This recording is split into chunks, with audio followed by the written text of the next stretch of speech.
श्रम विभाजन श्रम विभाजन और जाति प्रथा के लेखक कौन है? श्रम विभाजन और जाति प्रथा के लेखक डॉक्टर भीमराव अंबेडकर है। कौन है? डॉक्टर भीमराव अंबेडकर। चलिए देखते हैं दूसरा क्वेश्चन। 20 के दांत कहानी के मुख्य पात्र मदन के पिता का क्या नाम था? 20 के जो दांत है, 20 के दांत कहानी के मुख्य पात्र मदन के पिता का नाम क्या था? मदन के पिता का क्या नाम था? सेन साहब, गिरधर लाल, सोफर या मुखर्जी साहब? तो 20 के दांत जो मदन के पिता का क्या नाम था? मदन के पिता का नाम था गिरधर लाल। क्या था? गिरधर लाल। अगला क्वेश्चन देखते हैं। मैक्स मूलर ने कंठ और केन उपनिषदों का अनुवाद किस भाषा में किया था? कंठ और केन उपनिषद का अनुवाद किस भाषा में किया था? अंग्रेजी में किया था, या जर्मनी में किया था, या हिंदी में किया था, या लैटिन में किया था? इसका जो अनुवाद मैक्स मूलर ने किया था वो किया था जर्मन भाषा में। किस भाषा में किया था दोस्तों? जर्मन भाषा में किया था। चलिए देखते हैं क्वेश्चन नंबर 4। नाखून क्यों बढ़ते हैं? क्वेश्चन नंबर 4, नाखून क्यों बढ़ते हैं? निबंध में नाखून किसका जीवंत प्रतीक है? मतलब नाखून क्यों बढ़ते हैं, जो नाखून बढ़ते हैं वो किसका जीवंत प्रतीक है? मनुष्यता का, पार्श्ववृत्ति का, सौंदर्य का, या सभ्यता का? यह है पार्श्ववृत्ति का, ये नाखून प्रतीक है। चलिए दोस्तों देखते हैं अगला क्वेश्चन। Question number 5। नागरी लिपि के लेखक कौन है? नागरी लिपि के लेखक कौन है? नागरी लिपि के लेखक गुणाकर मूले, अज्ञेय, या पंत, या निराला? गुणाकर मूले के लेखक है गुणाकर मूले जी। नागरी लिपि के लेखक है गुणाकर मूले जी। चलिए दोस्तों देखते हैं अगला क्वेश्चन। Question number 6। बहादुर पर कितने रुपए की चोरी का इल्जाम लगाया गया था? बहादुर पर कितने रुपए की चोरी का इल्जाम लगाया था? 10 रुपए, या 11 रुपए, या 12 रुपए, या 15 रुपए? आप सभी कहानी पढ़े होंगे। तो कितने रुपए चोरी का इल्जाम लगाया गया था? इसको 11 रुपए चोरी का इल्जाम लगाया गया था। चलिए देखते हैं क्वेश्चन नंबर 7 पे। अगला क्वेश्चन है क्या? परंपरा का मूल्यांकन किसकी कृति है? जो परंपरा का मूल्यांकन ये किसकी कृति है? रामविलास शर्मा, या अशोक वाजपेयी, या यतेंद्र मिश्रा, या गुणाकर मूले?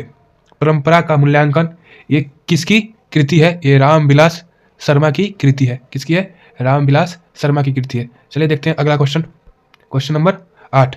पंडित बिरजू महाराज का जन्म कब हुआ था? पंडित बिरजू महाराज का जन्म कब हुआ था? 1937, 1938, 1939, 1914? इनका जन्म कब हुआ था दोस्तों? इनका जन्म 1938 में इनका जन्म हुआ था। चलिए देखते हैं क्वेश्चन। अविन्यो क्या है? क्वेश्चन नंबर 9 देखते हैं। अविन्यो क्या है? एक ईसाई मठ है, एक मंदिर है, एक किला है, या एक मस्जिद का नाम? अविन्यो क्या है? एक ईसाई मठ है। क्या है? एक ईसाई मठ है। चलिए देखते हैं क्वेश्चन नंबर 10। मछली, क्वेश्चन नंबर 10 में क्या है? मछली काटने का काम कौन करता था? संतू करता था, या भंगू करता था, या लेखक करता था, या उसकी माँ करती थी? मछली काटने का जो काम था वो कौन करता था? वो भंगू करता था। कौन? भंगू करता था। चलिए देखते हैं question number 11। Question number 11। Guru Nanak किस भक्ति धारा के कवि हैं? गुरु नानक किस भक्ति धारा के कवि है? सगुण, निर्गुण, सूफी, या कृष्ण भक्ति? गुरु नानक किस भक्ति धारा के है? तो निर्गुण भक्ति धारा के कवि है। कौन? गुरु नानक। चलिए देखते हैं क्वेश्चन नंबर 12 की ओर। रसखान ने प्रेम अयनी किसे कहा है? रसखान ने प्रेम अयनी किसे कहा है? कृष्ण को, राधा को, यशोधा को, या गोपियों को? रसखान ने प्रेम अयनी किसे कहा? रसखान ने प्रेम अयनी श्री राधा रानी को कहा है। किसे कहा है? राधा को। चलिए देखते हैं क्वेश्चन नंबर 13 की ओर बढ़ते हैं। क्वेश्चन नंबर 13 में क्या है? घनानंद किसके द्वारा मारे गए? घनानंद किसके द्वारा मारे गए? अंग्रेजों के द्वारा, या नादिर शाह के सैनिकों द्वारा, या मुगलों द्वारा, या डाकुओं द्वारा? ये नादिर शाह के सैनिकों के द्वारा मारे गए थे। कौन? घनानंद। चलिए क्वेश्चन नंबर अगला देखते हैं 14। क्वेश्चन नंबर 14 में क्या है? स्वदेशी पाठ के अनुसार अब भारत में क्या दिखाई नहीं पड़ता है? भारतीयता, गरीबी या अंग्रेजी या आलस्य? स्वदेशी पाठ के अनुसार अब भारत में क्या दिखाई नहीं पड़ता है? तो अब भारत में गरीबी दिखाई नहीं पड़ती है स्वदेशी पाठ के अनुसार। चलिए देखते हैं क्वेश्चन नंबर 15। भारत माता कवि में भारत का कौन सा चित्र प्रस्तुत है? भारत माता कवि में भारत का कौन सा चित्र जो प्रस्तुत किया गया है क्या है? काल्पनिक या यथार्थ या आदर्श या वैभवशाली? तो इसका जो प्रस्तुत है यथार्थ। भारत का जो चित्र प्रस्तुत है ये यथार्थ है। अब देखते हैं क्वेश्चन नंबर 16 की ओर। जनतंत्र, क्वेश्चन 16 क्या है?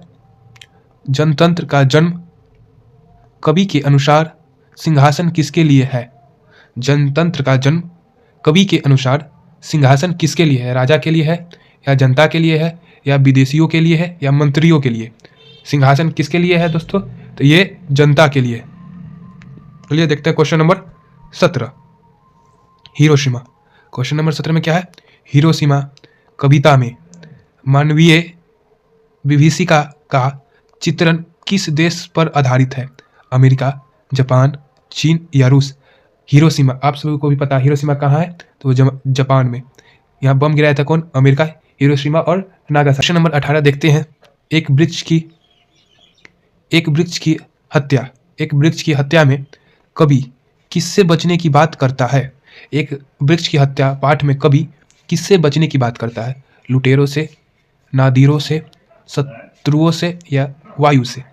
इसमें कवि बात करता है नादिरों से बचने की बात करता है। चलिए क्वेश्चन नंबर 19 की ओर चलते हैं। क्वेश्चन नंबर 19 में क्या है? अक्षर ज्ञान में बच्चा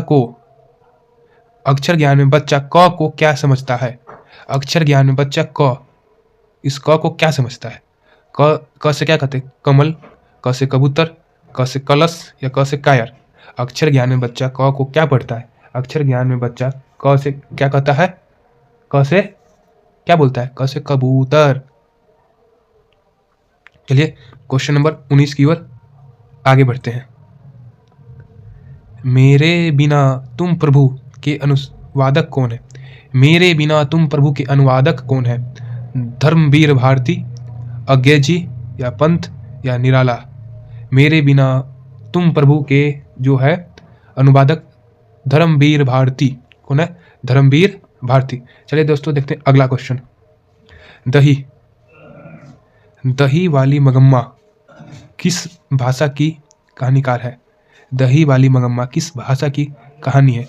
ये जो दही वाली मगम्मा जो कहानी है वो किस भाषा की कहानी है? तमिल, कन्नड़, उड़िया या तेलुगु? ये कन्नड़ भाषा की कहानी है। ये किसकी कहानी है? ये कन्नड़ भाषा की कहानी है।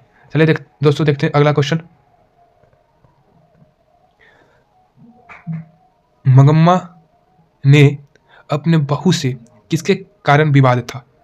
मगम्मा का अपने बहू से किसके कारण विवाद था? पोते को लेके, बेटे को लेके, गहने को लेके या दही को लेके? बताइए दोस्तों किसके लिए विवाद था? तो मगम्मा को अपने बहू से पोते के लेके विवाद था। चलिए देखते हैं क्वेश्चन नंबर 23। ढहते विश्वास, क्या ढहते विश्वास कहानी में लेखक कौन है? ढहते विश्वास कहानी के लेखक कौन है? इसके है श्रीनिवास जी या सात कोरी होता? इसके जो लेखक है सात कोरी होता। चलिए देखते हैं क्वेश्चन नंबर 24। लक्ष्मी के पति का क्या नाम था? लक्ष्मी के पति का क्या नाम था? लक्ष्मण, राम, अच्युत या गुणनिधि? उसके पति का क्या नाम था? लक्ष्मण। चलिए देखते हैं सेट का लास्ट क्वेश्चन, क्वेश्चन नंबर 25। माँ कहानी में मंगू की माँ उसे कहाँ भर्ती नहीं कराना चाहती थी? धर्मशाला में, अस्पताल में, गौशाला में, विद्यालय में? देखिए ये क्वेश्चन में ही इसका आंसर छिपा हुआ है। माँ कहानी में मंगू की माँ उसे कहाँ भर्ती नहीं कराना चाहती थी? उसका तो तबीयत खराब था तो वो कहाँ भर्ती कराना नहीं चाहती थी? अस्पताल में। चलिए दोस्तों ये सेट खत्म हो गया, फिर मिलेंगे सेट नंबर